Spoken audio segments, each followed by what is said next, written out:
Hai pendengar, kali ini Suara Kira akan menceritakan alur cerita film The Sleeping Dog yang rilis di tahun 2024. Di film The Sleeping Dog berkisah tentang seorang detektif yang kehilangan sebagian ingatannya setelah mengalami sebuah insiden kecelakaan.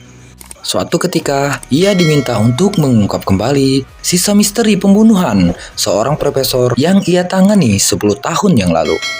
Mampukah ia mengungkap kebenaran dari misteri pembunuhan profesor ini? Langsung saja setelah intro.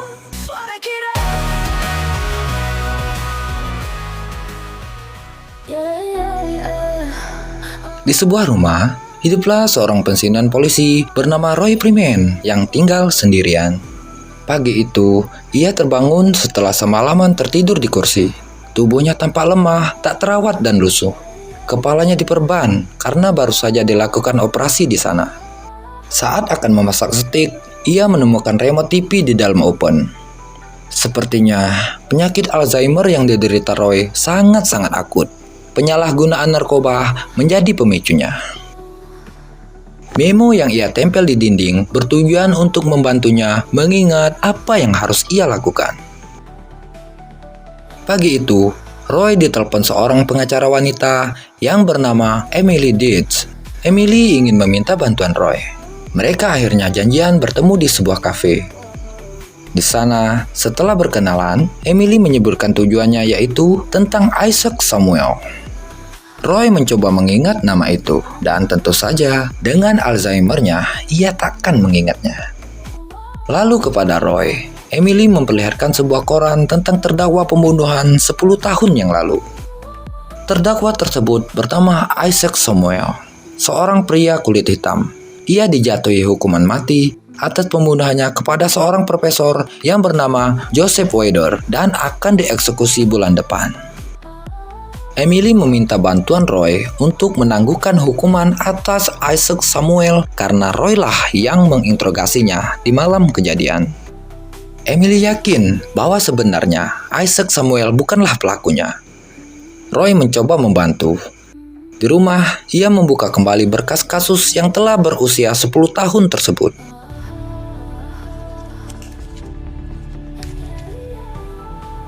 Lalu keesokan harinya, ia menemui Isaac Samuel di dalam penjara.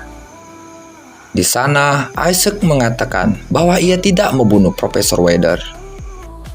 Saya memang penjahat, tapi bukan saya yang membunuh profesor. Roy mengatakan bahwa 10 tahun yang lalu, ia telah mengakui perbuatannya. Mengapa saat akan dilakukan eksekusi, kamu malah mengatakan bahwa kamu bukan pelakunya? Isaac kembali mengatakan dengan sangat meyakinkan bahwa ia benar-benar bukan pembunuh profesor. Isaac menceritakan, di malam kejadian, ia memang ke rumah profesor. Karena setahun sebelumnya, saat itu usianya baru genap 18 tahun. Isaac ditangkap karena kasus pencurian susu formula untuk bayinya. Profesor Weider adalah saksi ahli dari jaksa penuntut umum. Isaac mengaku kepada hakim bahwa ia dalam keadaan mabuk saat melakukan pencurian. Namun Weider menyangkalnya. Ia mengatakan bahwa Isaac dalam keadaan sadar saat melakukan pencurian. Hal itu membuat Isaac dipenjara. Tujuan Isaac ke rumah Weider malam itu adalah untuk memohon agar profesor mencabut pernyataannya untuk meringankan hukumannya. Namun saat tiba di sana, ada orang lain yang juga ke sana. Orang tersebutlah yang telah membunuh Profesor Weider menggunakan tongkat bisbol. Saat itu ia sangat ketakutan, jadi ia tidak sempat melihat wajah pelakunya. Isaac melanjutkan ceritanya. Saat itu dia sangat tegang dan ketakutan. Saat diinterogasi, mereka memukulinya semalaman. Ditambah lagi, mereka memperlihatkan foto-foto korban yang berlumuran darah. Membuatnya sangat syok. Ia tak bisa berpikir jernih. Jadi, saat itu ia terpaksa mengakui pembunuhan yang tidak ia lakukan. Isaac menambahkan, jika Roy tidak mempercayainya, tolong tanyakan kepada Richard Finn. Finn akan memberitahu. Finn adalah seorang yang menemuinya beberapa bulan yang lalu. Ia menuliskan beberapa buku soal pembunuhan itu.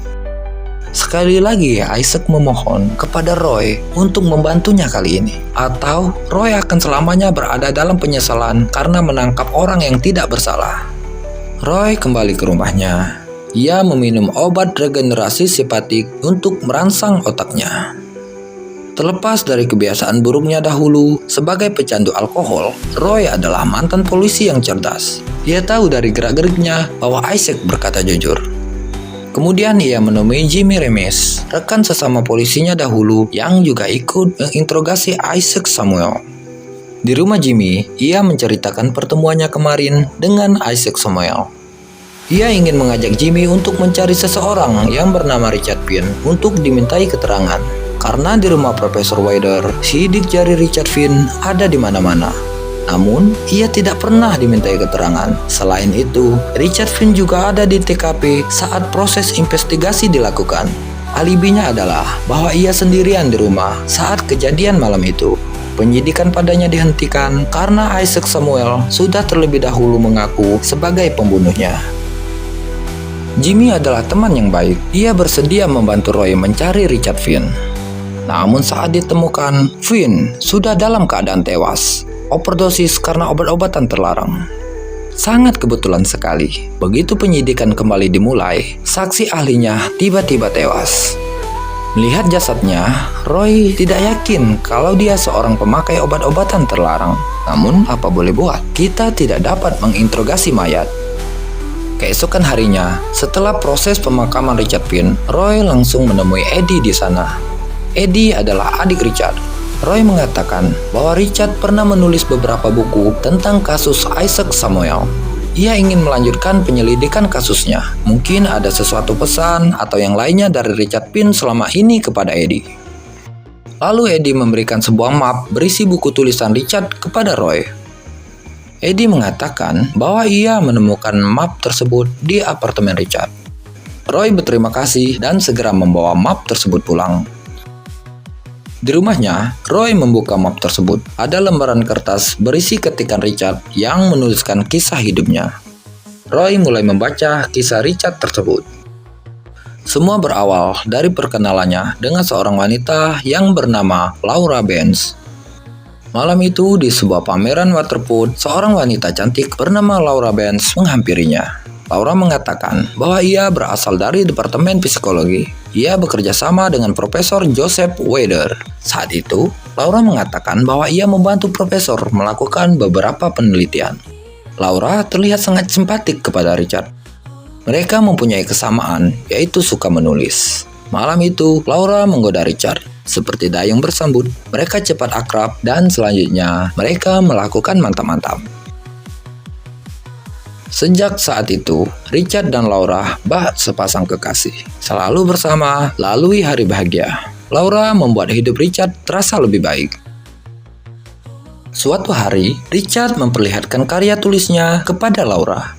Laura yang juga seorang penulis sangat menyukainya. Ia menyarankan Richard segera mengirim karya tulisnya ke penerbit buku ternama. Tiba-tiba ibu Richard menelpon. Beliau mengatakan bahwa ayahnya telah meninggal. Ibu Richard tidak mampu membayar biaya rumah sakit beserta biaya pemakaman.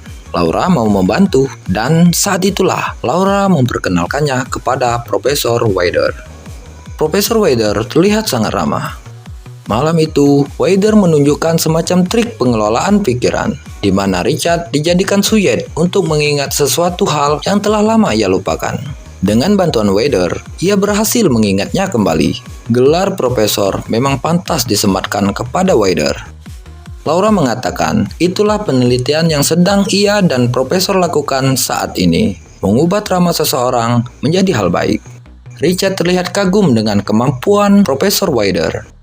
Tak cukup sampai di situ, Wader kemudian memperlihatkan Richard ruang perpustakaan bukunya. Bukunya sangat banyak, namun ruangan tersebut tampak berantakan. Wader meminta Richard untuk bekerja dengannya merapikan buku-buku tersebut. Dia akan dibayar $500 per minggu jika bersedia. Wader juga menambahkan bahwa Laura memberitahunya kalau saat ini Richard membutuhkan uang untuk membayar biaya rumah sakit dan pemakaman ayahnya. Jadi, secara tidak langsung, Wader ingin membantu Richard. Sejak saat itu, Richard bekerja untuk Wader mengurus perpustakaannya. Awalnya, ia sangat bersemangat. Menjadi bagian dari Profesor Wader adalah impian banyak orang. Sampai pada suatu ketika, ia melihat hubungan Wader dan Laura bukan hanya sebatas rekan peneliti. Malam itu, Laura menelpon Richard, memberitahu bahwa ia bekerja lembur bersama Wader. Kemungkinan ia tidak bisa pulang malam ini. Richard yang curiga menyatroni ke rumah Wader. Ternyata benar dugaannya. Malam itu, Laura dan Wader mantap-mantap di sana. Richard tahu posisinya, Wader adalah majikannya. Ditambah lagi, saat ini ia butuh uang untuk ayahnya. Richard tidak dapat berbuat apa-apa. Ia berpura-pura tidak tahu hubungan mereka. Richard tetap bekerja seperti biasa. Hari itu, sebelum terjadi pembunuhan, Joseph Wader memanggil Richard. Wader ingin agar Richard segera mengakhiri hubungannya dengan Laura. Wader tahu kalau Richard adalah pacar Laura. Dan karena Richard bekerja dengan Wader yang juga menyukai Laura, maka Richard mau tidak mau harus meninggalkan Laura. Richard harus mengalah kepada bosnya. Saat itu Richard hanya diam, ia memendam amarahnya. Malam hari, saat pulang, ia mencari Laura. Namun, Laura tidak ada di rumah. Entah mengapa, malam itu Laura meninggalkan Richard. Keesokan harinya, ia berangkat kerja seperti biasa ke rumah profesor. Dan peristiwa pembunuhan itu telah terjadi tadi malam. Sejak hari itu, Laura menghilang bagai ditelan bumi. Richard mengetahui seminggu sebelum pembunuhan, Laura mengklaim buku yang dipublis oleh Wader atas namanya ke penerbit bukunya. Laura mengatakan bahwa buku tersebut adalah buatannya. Wader hanya mencantumkan namanya di sana. Dengan kata lain, Wader itu mencuri buku karangan Laura. Sejak saat itu, Richard tidak melihat Laura lagi. Sampai pada suatu hari, aku melihatnya. Tulisan Richard Pin berakhir sampai di sana. Roy yang sedari tadi membacanya seperti menggantung. Bertemu lagi, di mana bertemunya? Kata Roy. Di sebuah bar, Roy menceritakan perkembangan penyelidikannya kepada Jimmy. Roy meyakini bahwa kasus pembunuhan Profesor Wader masih menyisakan misteri. Roy khawatir kalau Isaac benar-benar tidak bersalah dan selama ini pembunuh yang sesungguhnya masih berkeliaran di luar sana. Ia menambahkan kepada Jimmy, mungkin ini kesempatan mereka memperbaiki kesalahan 10 tahun yang lalu. Jimmy menanggapi Roy dengan masa bodoh. Ia kasihan dengan temannya ini. Roy mengatakan bahwa besok ia akan menemui mantan istri Richard. Roy akan menggali informasi darinya. Jimmy kembali menanggapinya dengan masa bodoh. Lalu ia meninggalkan Roy di sana. Dari dokter yang merawatnya, Roy juga mendapatkan angin segar. Berkat tekad kuat, minum obat secara teratur, serta menghindari pantangan yang disarankan dokter, Alzheimer-nya mulai membaik. Ada kemungkinan Roy bisa sembuh darinya.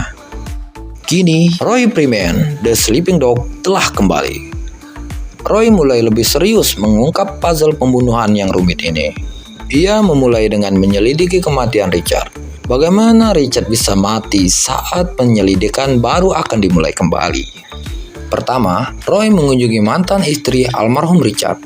Ia ingin meminta keterangan darinya. Mantan istri Richard mengatakan bahwa ia punya banyak hal.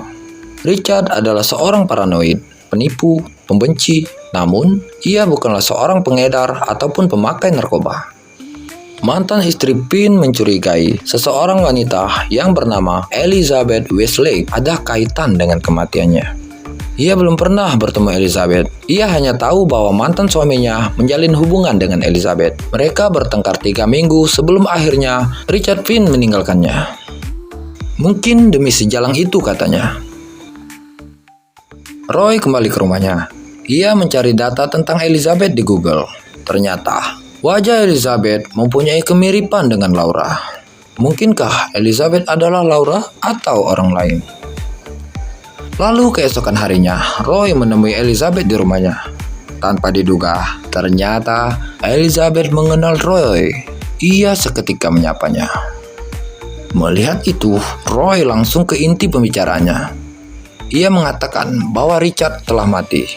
Menurutnya, Laura ada hubungan dengan kematian Profesor Wader 10 tahun yang lalu. Elizabeth ataupun Laura tampak terkejut. Lalu Roy memberikan salinan dari catatan Richard kepada Elizabeth alias Laura. Kini Roy yakin bahwa Elizabeth adalah Laura. Laura mengganti namanya menjadi Elizabeth. Entah apa alasannya.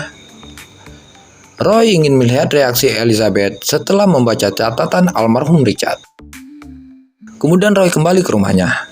Di rumahnya, ia kembali mengingat kilasan-kilasan masa lalunya. Sepertinya pengobatan yang dijalaninya berhasil. Perlahan, ingatan-ingatan kecil mulai kembali. Lalu setelah itu, bersambung ke part 2.